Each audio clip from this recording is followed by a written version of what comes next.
Praise lord. యోబు గ్రంథం 22వ అధ్యాయం 23వ వచనం. సర్వశక్తుని వైపు నీవు తిరిగిన ఎడల, నీ గుడారములో నుండి దుర్మార్గమును దూరముగా తొలగించిన ఎడల నీవు అభివృద్ధి పొందెదవు.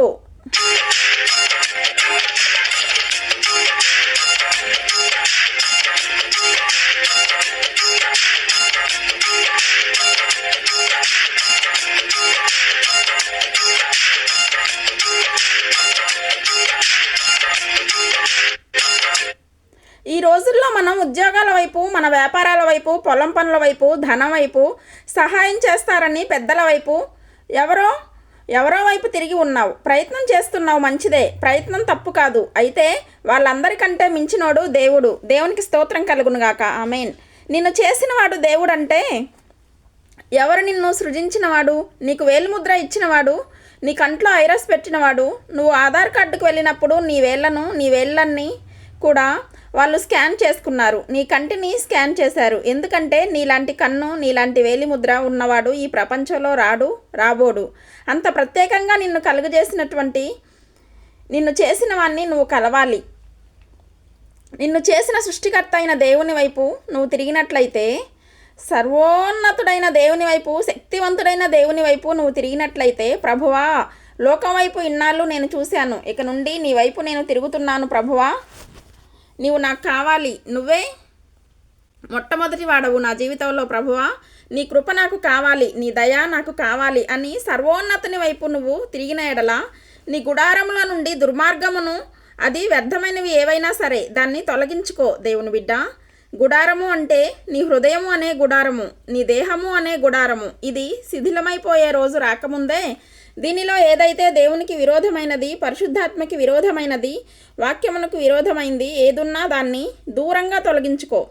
కీర్తన 55వ అధ్యాయం 22లో, అందుకే మీరు చిన్నప్పటి నుండి విశ్వాసంలో ఉన్నవారు ఒకసారి చెక్ చేసుకోండి.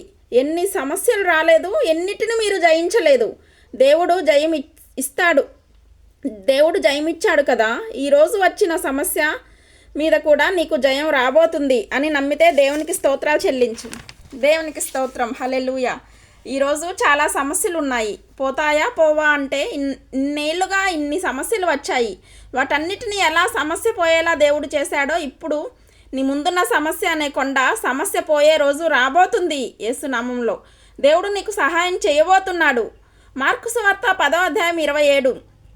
దేవుడు నీతో మాట్లాడుతున్నాడు. నువ్వు అసాధ్యం అనుకుంటున్నావు, అది సాధ్యం కాబోతుంది దేవుని బిడ్డ. ఆమేన్. సాధ్యం కాబోతుంది. గర్భఫలం ఇవ్వడం దేవునికి సాధ్యం. నీ జీవితాన్ని దీవించడం దేవునికి సాధ్యం.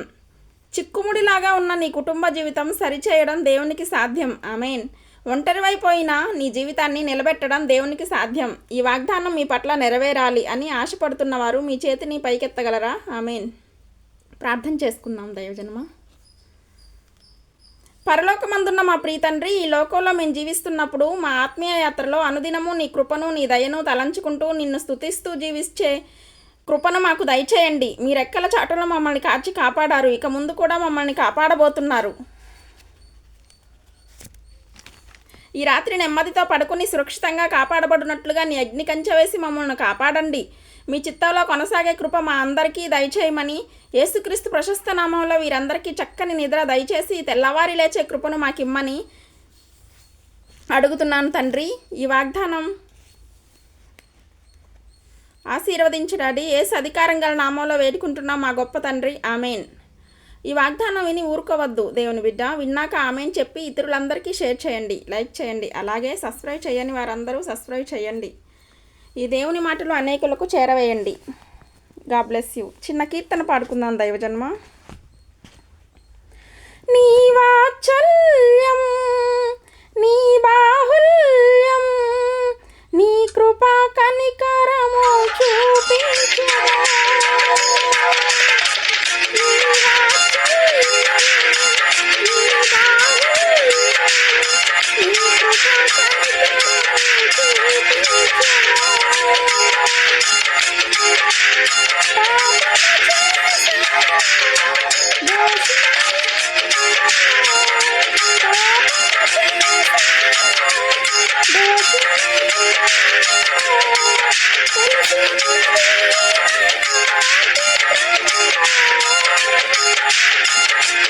తెలిసి ఉన్నవి నా పాపములు, నీ సన్నిధిలో నా పాపములు ఒప్పుకుందునయ్యా, నీ సన్నిధిలో నా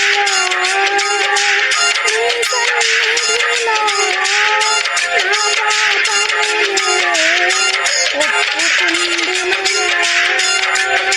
శుద్ధ హృదయం కలుగచేయుము,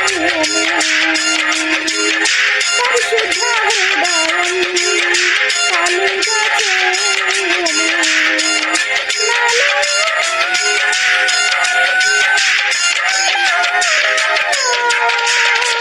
శుద్ధ హృదయం కలుగచేయుము, పరిశుద్ధ హృదయం కలుగచేయుము. హల్లెలూయా. దేవునికి మహిమ కలుగును గాక. God bless you. దేవుని కృప సమాధానం